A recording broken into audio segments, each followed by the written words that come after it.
I have here a Sunn Beta Lead, and the problem is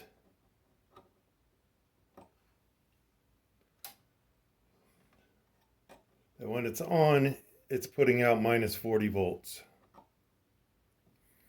And that's no bueno. So, of course, I immediately think it's one of the output transistors, so I take them all out and test them, and they all test good. And I'm poking around various places, drivers, got my little chart out. All the voltages seem pretty normal until I get back to down in here.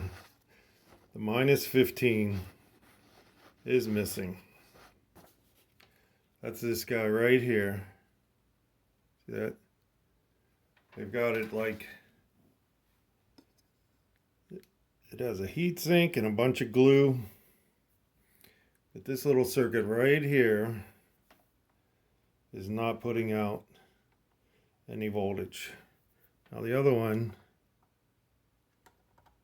is giving me my 15 volt rail. But this one, no rail. So I'm pretty sure either the Zener is bad or most likely this transistor is bad.